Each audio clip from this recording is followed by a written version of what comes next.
Bueno, y continuamos acá en Vladimir a la Una. Saludamos al embajador del Perú, Mario López Chavarri.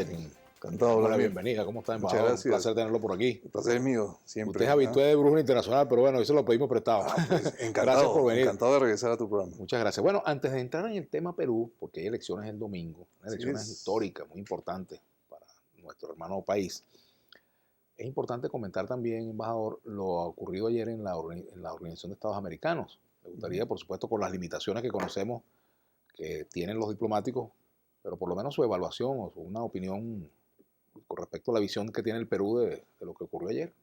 Bueno, Vladimir, como bien sabe el público venezolano, Perú fue uno de los países que apoyó la iniciativa argentina para la convocatoria de la sesión extraordinaria de ayer. Y teníamos la confianza de poder arribar a una declaración como la que finalmente se obtuvo en la OEA.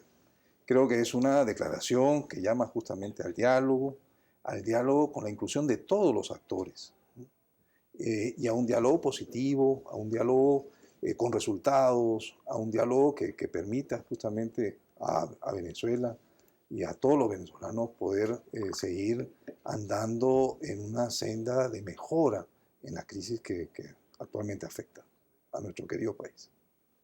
Así que nosotros estuvimos ahí presentes junto con Argentina, con Honduras y con otros países, propiciando esta reunión que finalmente permitió contar con esta declaración que comentamos. ¿Cree usted que la Carta Democrática en los términos actuales resuelve problemas? ¿Cree que debe ser remozada? ¿Cree que a veces se enfrenta con la realidad y no ayuda mucho? Bueno, la Carta Democrática justamente fue impulsada por el Perú, por un Perú que salía de 10 años de una democracia que había sufrido muchísimo y que requeríamos un instrumento para defender a las democracias en el hemisferio. Esta Carta Democrática creo que está vigente, eventualmente podía mejorarse y siempre es posible mejorarse, pero dentro de sus objetivos y dentro de sus alcances sigue siendo una vigencia, sigue manteniendo esa vigencia. Fíjense que a veces hay una frontera y es un tema muy cotidiano para los diplomáticos, la frontera entre una resolución de un organismo internacional y la intervención indebida en los asuntos internos de un país. Ese límite a veces es imperceptible o muy endeble, ¿no? Pero el principio de no intervención está muy claro para nosotros y nosotros lo mantenemos. Lo que hay son acuerdos, son instrumentos que los países por voluntad propia se han adherido y que tienen que ajustarse a los términos de los mismos. Entonces hay un cumplimiento de estos acuerdos por una voluntad del Estado en sí. Así que para nosotros está claro. Bueno, ustedes tienen unas elecciones el domingo, embajador. Sí, elecciones donde se disputan la presidencia el señor Kuczynski y la hija del expresidente Fujimori, Keiko Fujimori. Bueno, encuestas van, encuestas vienen, manifestaciones, como suele ocurrir pues en momentos de una segunda vuelta y a escasas horas de ese proceso. Pero es imposible no hablar de lo que fue el gobierno de Alberto Fujimori, de ganar la señora Keiko Fujimori.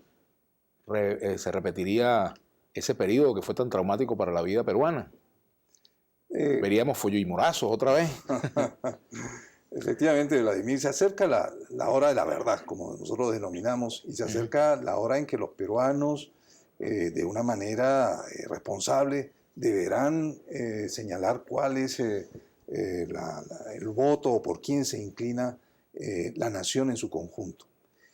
Será este domingo 5, donde elegiremos por cuarta vez consecutiva, ¿no? al presidente o presidenta que nos conducirá a la celebración del bicentenario de la independencia del Perú.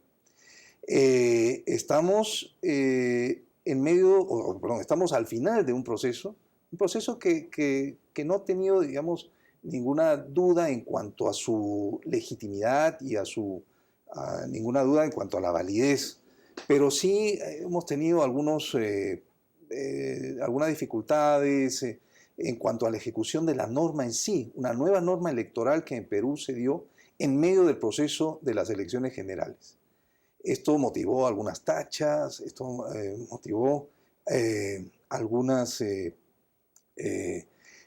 conflictos, inclusive entre partidos. El proceso electoral se violentó de alguna manera, ¿no?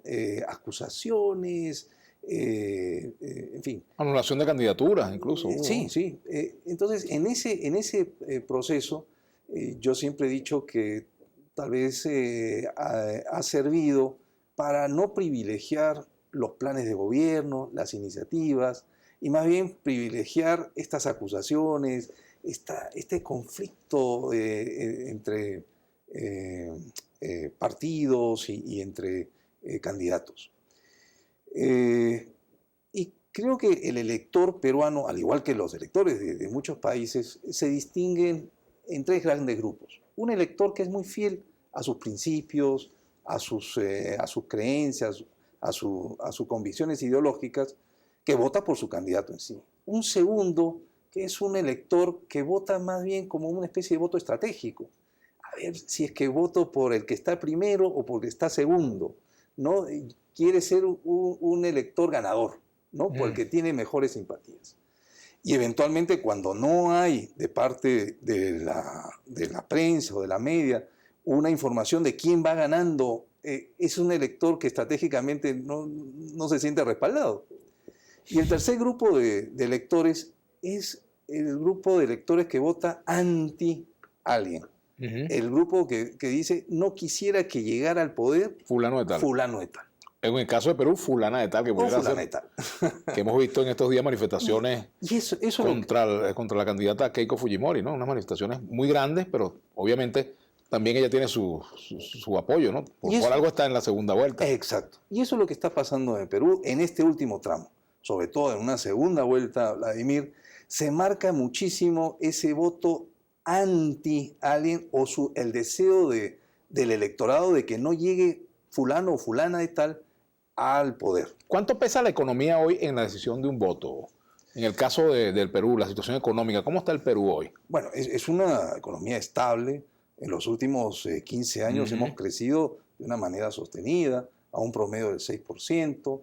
Inclusive este año estamos esperanzados en un crecimiento de cerca del 4%. Es decir, la situación económica no es, digamos, el motor de estos cambios o de estas posiciones electorales. Yo creo que el peruano sabe que cualquiera de los dos candidatos que llegue al poder van a ser candidatos que van a continuar con la política económica de hace 15 años. Lo que hay son estas diferencias sociales, estas diferencias de política social, ¿no? Más que en la cuestión económica. Lo que sí este proceso electoral nos ha dejado también a los peruanos es una necesidad de revisar estos planes sociales, esta llegada de los beneficios y del progreso económico a toda la población. Y creo que ese es un punto que cualquiera de los dos candidatos que lleguen al poder van a tener que tener muy en cuenta. Cualquiera de los dos candidatos que llegue, el ganador, yo creo que al día siguiente va a tener que enviar un mensaje claro de unidad. Esa unidad necesaria justamente para continuar con la línea de progreso y con la línea de bienestar que Perú ha avanzado. ¿Cuál es la clave o cuál fue la clave de la recuperación económica de Perú luego de tener una situación de inflación y de deterioro económico tan severo durante tanto tiempo, ¿no? La clave creo que está en la decisión misma de los peruanos. Los peruanos decidieron cambiar esa situación económica que bien lo menciona Vladimir, donde la inflación alcanzaba 2.000%, 7.000%, donde los precios pues, eran diferentes de un día para otro, donde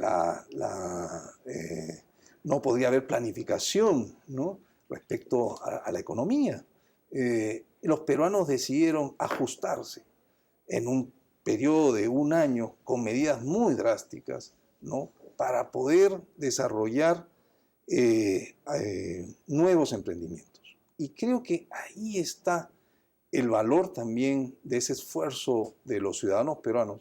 ¿En cuánto tiempo cree usted que se pudo hacer ese milagro en Perú? Bueno, un año fue un año duro, ¿no? En donde se estabilizó la macroeconomía peruana y luego, bueno, siguieron muchos años de esfuerzo para levantar un Perú que hoy día es un Perú emprendedor, un Perú que lucha por mejorar, un Perú que quiere alcanzar el 2021 siendo una potencia regional de mediano alcance. Un Perú que sus cifras pues, nos benefician enormemente y que mantiene todavía esa deuda con el conjunto de la población para que los beneficios económicos puedan alcanzar a esa mayoría. Vamos a hacer una pausa y al retorno seguiremos conversando con el embajador del Perú en Venezuela, Mario López Chavarri. Antes de irnos a la pausa, un comentario breve. Me escriben que en el Parque del Este se han producido ya en los últimos días varios asaltos de personas que, bueno, salen a trotar, a caminar en la mañana y son asaltados allí. Así que, bueno, las autoridades, un llamado para que tomen las medidas objeto de que se resguarde la seguridad de las personas que van muy temprano y en la mañana, pues, al Parque del Este a hacer su ejercicio de rutina.